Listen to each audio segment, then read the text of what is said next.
나의 이른 양 세 번째, 오늘은 그를 보고 측은히 여겨라는 제목으로 은혜를 나누기 원합니다. 지난 2017년에 어느 영화가 개봉이 되었는데 그 영화의 제목이 침묵이라는 영화입니다. 나중에 한번 여러분 보세요. 어떤 기독교적인 메시지가 그 안에 이렇게 담겨 있는데 간단하게 영화의 내용을 보면 이런 내용입니다.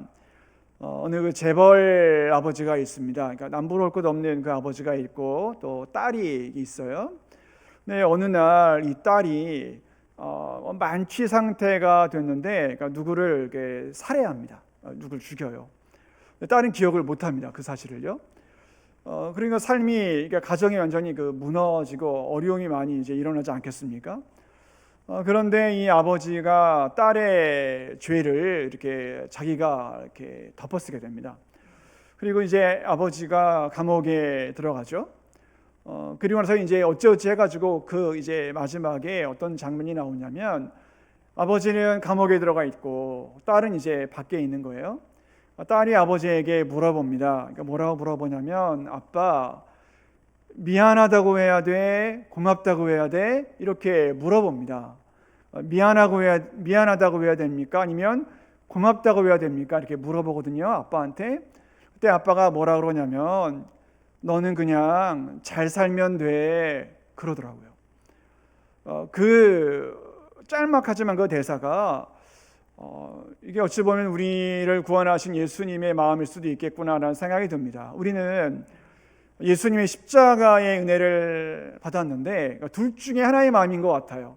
예수님, 미안하다고 해야 되나요? 회개죠. 주님, 너무너무 미안하잖아요. 나 때문에 예수님이 죽었으니까. 얼마나 미안합니까? 주님, 미안하다고 해야 됩니까? 회개를 하고 살아야 되죠? 이거 물어보는 거고, 두 번째는 고맙다고 해야 되나요? 고마우니까 헌금도 하고 뭐 헌신도 해야 되고 뭐 이러는 건가요? 이렇게 물어보잖아요. 그러니까 우리 신앙은 그거잖아요. 어찌 보면. 근데 예수님은 아무것도 바라는 게 없는 것 같아요. 오늘 이 본문도 마찬가지인데 이 아버지가 아들에게 뭐 바라는 거 있던가요? 없어요. 뭐 착하게 살아라, 헌금 많이 해라, 뭐 헌신해라, 요구하는 거 아무것도 없습니다. 그냥 너는 잘 살면 돼, 이렇게 하시는 것 같아요. 그럼 잘 사는 게 뭘까? 사도행전 1장 8절에 의하면 아버지를 증언하라는 거 아닙니까? 그렇게 나를 사랑하신 아버지, 나 대신 십자가에 달리신 주님을 증언하라는 거잖아요. 그게 잘 사는 것 같아요. 그래서 예수님의 제자들을 보면 그대로 살죠. 그런데 예수님의 제자들이 어디 가서 환영받았다, 그런 게 없습니다. 나중에 교회에서도 보면 예수님의 제자들이 가서 사람들에게 뭐 축복받고 뭐 격려받고 위로받고 그랬던 경험이 없어요. 다 무참하게 죽습니다. 다 돌 맞아 죽고 칼 맞아 죽고 너무나 어려움 당하다가 죽습니다. 그게 삶인 것 같아요. 그게 예수님을 따라가는 우리의 모습인 것 같습니다. 그 내용이 오늘 이 본문에도 나오는데, 여러분, 이 본문은 우리가 너무나 잘 아는 예수님의 비유죠. 이 예수님의 이 비유를 보면 어찌 보면 참 극단적인 내용이긴 하지만 이 아버지가 한 명 나옵니다. 근데 이 아버지 이름도 없어요. 그냥 어떤 사람입니다. 이 어떤 사람이 나오는데 두 아들의 이 짐을 짊어져요, 이 아버지가요. 자, 오늘은 그 첫 번째인데 두 번째 아들이 나오죠. 두 번째 아들이 아버지에게 이렇게 말을 합니다. 보시면 아버지 재산 중에, 그러니까 아버지 재산입니다. 자기 것도 아니에요. 아버지 재산 중에서 내게 돌아올 분깃, 이건 이제 유산을 나눠달라는 건데 내게 돌아올 분깃을 내게 달라고 이렇게 말을 합니다.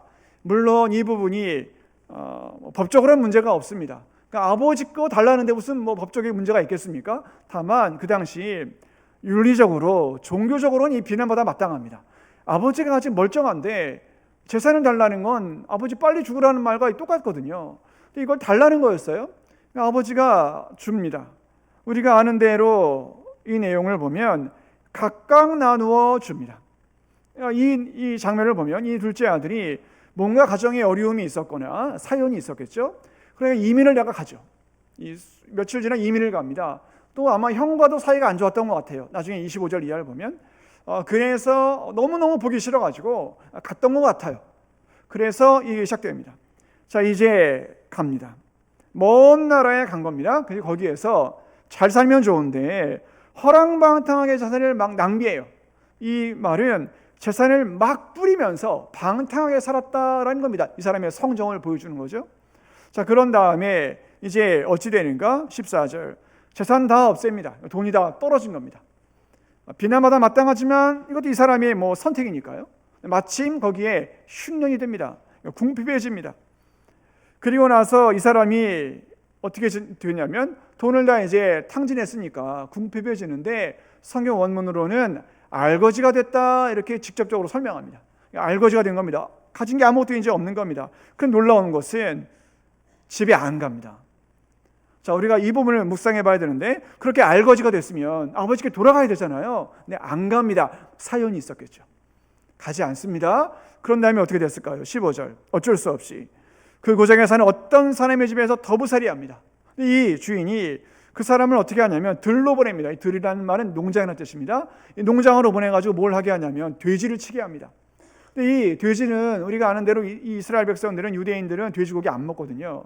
돼지를 부정한 짐승으로 여깁니다. 그래서 먹지 않는데 이 돼지를 칩니다. 어쩔 수 없이 했겠죠.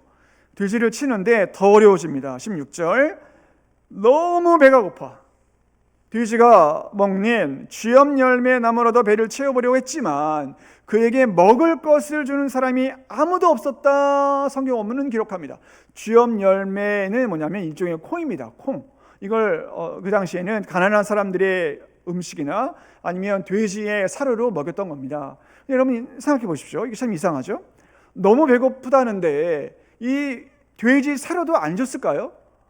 왜 그랬을까요? 이걸 우리가 묵상해 보면 이 사람이 이렇게 허랑방탕하게만 돈을 쓰고 다녔지 않습니까? 그때부터 이게 인심을 잃었구나. 이 사람이 사람들과 관계가 다 무너졌구나. 그래가지고 그것도 주는 사람이 없었구나. 그러니까 이 둘째의 성정이 어떤 사람인지 여러분 이해하시겠죠? 그렇게 다 깨진 겁니다. 그리고 나서 이 사람이 너무 배가 고프니까 드디어 결심을 합니다. 그 결심이 17, 18, 19절에 나오는데 제가 원문으로 읽어드릴 테니까 잘 들어보십시오. 그제야 제정신이 든 그가 이렇게 중얼거렸다. 아버지, 집에는 양식이 많아서 그 많은 일꾼들이 먹고도 남는데 나는 여기서 굶어 죽게 되었구나. 어서 아버지에게 돌아가서 이렇게 말씀드려야 되겠다. 아버지, 내가 하늘과 아버지 앞에 죄를 지었습니다. 이제 저는 감히 아버지의 아들이라고 할 자격이 없으니 저를 품꾼으로라도 써주십시오. 이렇게 사정해 보리라. 중얼거립니다. 자, 이 부분을 주목해 보십시오. 이 둘째는 아버지의 사랑이 그리워서 돌아가려고 했던 게 아니라는 겁니다. 어찌 보면 아버지 입장에서는 비참하죠. 뭐가 그리웠냐면 아버지 집에 있는 양식이 그리웠던 거지 아버지가 그리워서 간 게 아니라는 겁니다. 얼마나 아버지 입장에서는 이게 슬픈 일입니까? 괴로운 일이죠. 그럼에도 불구하고 그가 돌아갑니다. 20절 보십시오. 거기를 떠납니다. 그리고 마침내 아버지 집으로 돌아갑니다. 얼마나 이게 걸렸는지는 몰라요. 돌아갑니다. 그리고 나서 이제 예수님의 비유 중에 20절이 가장 중요한데 집으로 돌아오는 그 아들을 향해 아버지가 거리가 먼데 봤다는 거 아닙니까? 이게 우연히 봤을 수도 있고 어느 신학자는 아침마다 이 아버지가 나가서 봤다는 얘기도 있고 그건 모릅니다. 어쨌든 아버지가 봤습니다. 그 다음이 중요한데 그를 보고 어떻게 여겼다 그럽니까? 측은히 여겼다라는 단어가 나옵니다. 이 단어에 너무 동그라미 쳐보십시오. 이 측은히 여겼다 이 말은 창자가 끊어진다는 뜻입니다. 창자가 끊어진다.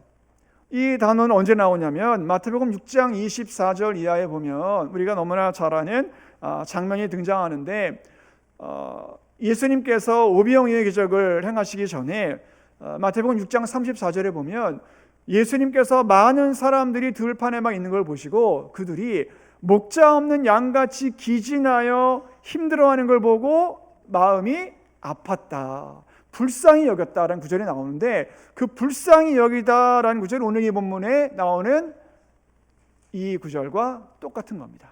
자, 그러니까 예수님이 영혼들을 보면서 창자가 끊어졌다. 그 정도로 고통스러웠다. 그리고 이 아버지가 둘째의 모습을 보면서 창자가 끊어질 정도로 아팠다라는 것인데 사랑하는 성도 여러분, 바로 그것 때문에 우리가 구원받은 겁니다. 그 창자가 끊어질 듯한 예수님의 마음, 그 아버지의 마음으로 인해 우리가 이 자리에 있는 거 아닙니까? 그래서 이제 이 아버지가 회복을 시킵니다.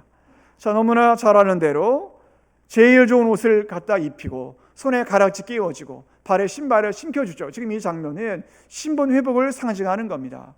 이 신분의 회복은 공적으로 이루어지는 것인데, 분명히 이 아들이 뭔가를 알았냐면, 이제 내가 아버지의 아들이라 칭함받기를 감당할 수가 없다는 겁니다. 맞습니다. 이제 이미 관계는 깨진 겁니다. 끊어진 겁니다.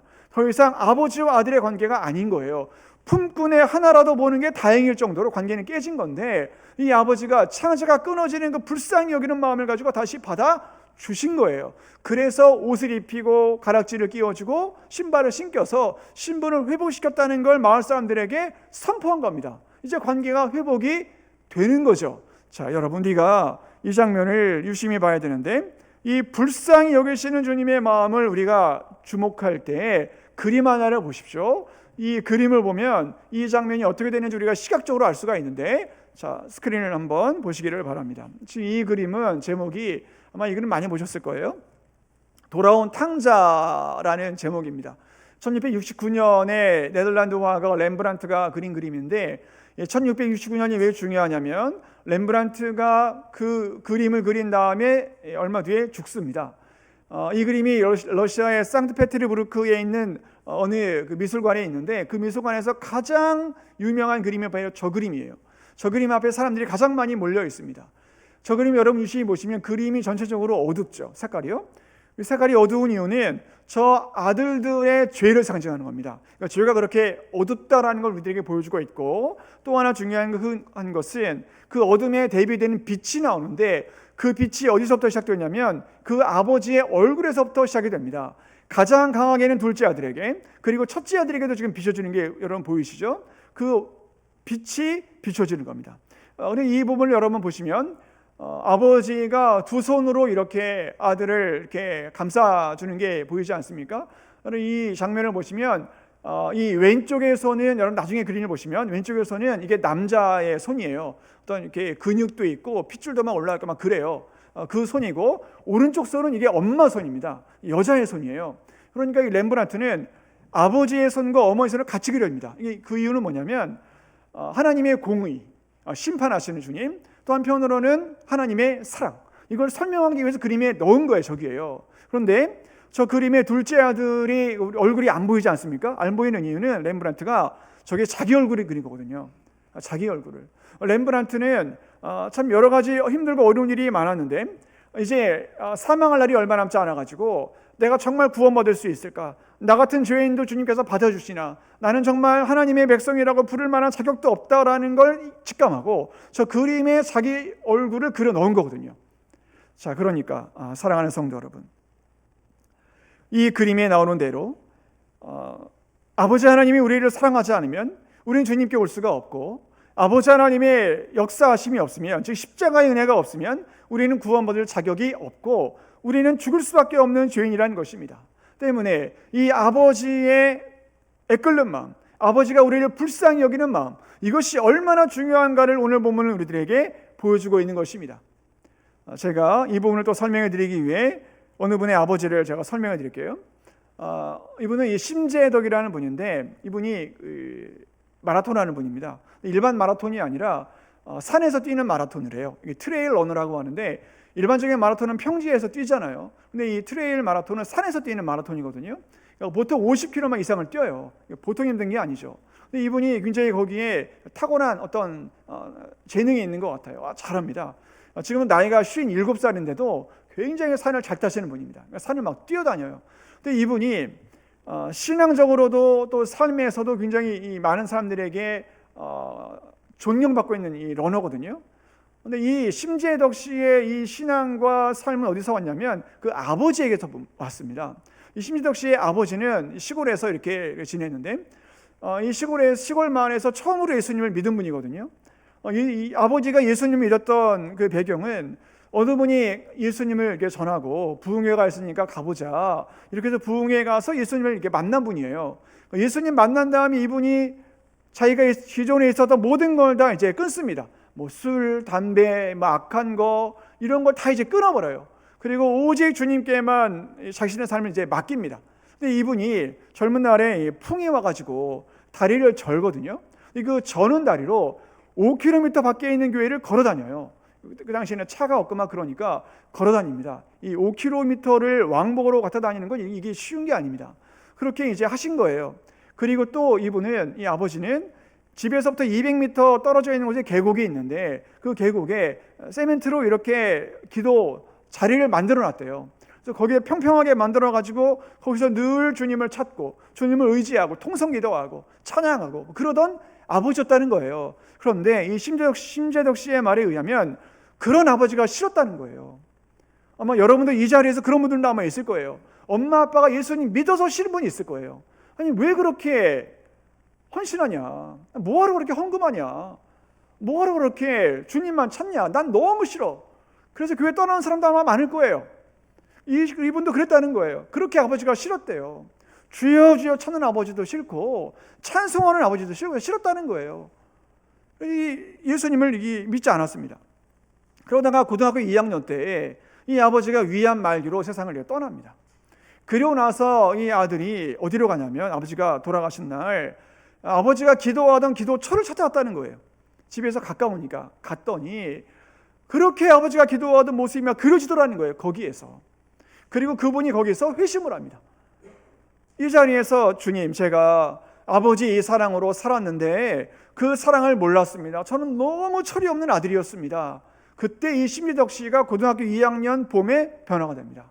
그런 다음부터 진짜 예수님을 만나게 됐다는 겁니다. 자, 그러니까 사랑하는 성도 여러분, 아버지의 사랑이 없이는 우리가 죽습니다. 아버지의 사랑으로 살아왔는데 우리 그 사랑을 모르죠. 우리 그 사랑을 우습게 여기죠. 조롱하죠. 언젠가 때가 되면 그 사랑을 알겠지만 오늘 이 본문에 나오는 그 둘째 아들이 이후에 어떻게 됐는지 모릅니다. 이 비유는 마지막 열린 결말입니다. 모릅니다. 이 둘째 아들이 변화됐는지 아니면 여전히 허랑방탕하게 지냈는지 그건 모릅니다. 왜 그랬을까요? 왜 예수님은 이걸 이렇게 남겨놨을까요? 그건 우리의 몫이니까. 그건 우리의 몫이기 때문에 그런 겁니다.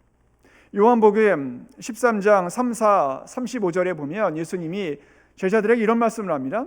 내가 너희를 사랑한 것처럼 너희도 서로 사랑하라. 너희가 서로 사랑하면 내가 너희를 사랑한 것을 모든 사람이 알게 될 거라고 말씀을 합니다.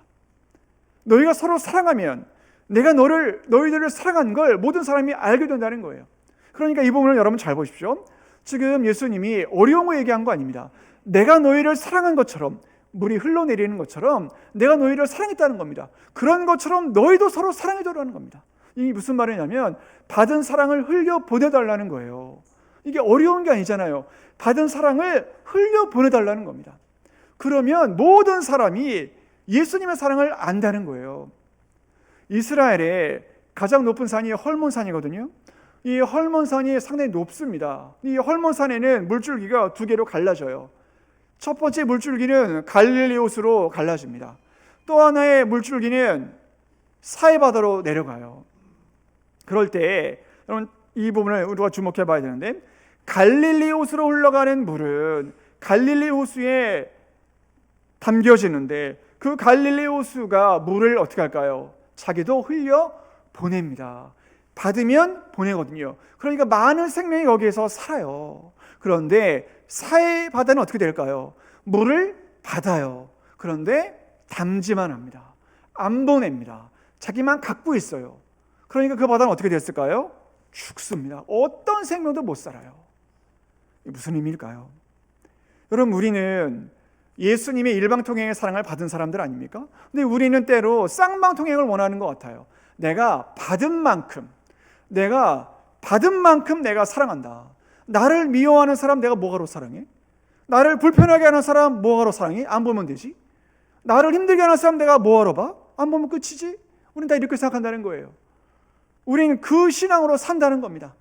그걸 사랑이라고 생각해요. 제가 예전에 어느 드라마를 봤는데요.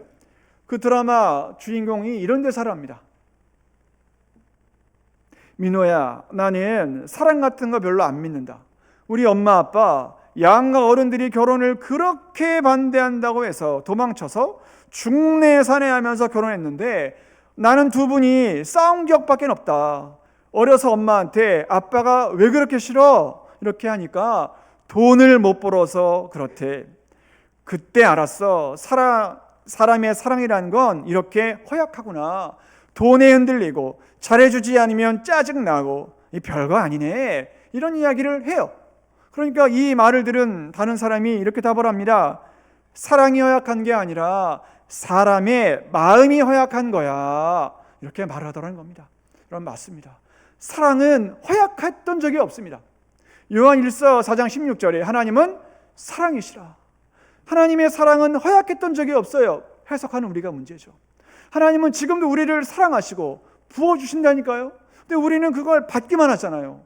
늘 서운한 감정만 있잖아요. 왜 더 안 주냐? 왜 더 주지 않냐? 왜 난 더 없냐? 이런 마음만 품고 악감정만 품잖아요. 그런데 이 부분을 잘 보셔야 됩니다. 주님은 우리에게 부어주시고 그 사랑을 조금이라도 흘려보내기를 원하신다는 것입니다. 흘려보내면 삽니다. 여러분, 흘려보내면 여러분도 살고 가정도 살고 교회도 삽니다. 그런데 흘려보내지 않으면 죽는 겁니다. 그래서 오늘 본문은 열린 결말이 된 겁니다. 어떻게 할래? 이렇게 하나님의 사랑을 받았는데 이제 당신은 어떻게 할 겁니까? 우리에게 예수님이 묻고 있는 거 아닙니까? 여러분, 워낙에는 우리가 예수님의 사랑을 받았으면 그 사랑을 흘려보낼 수 있기를 원합니다.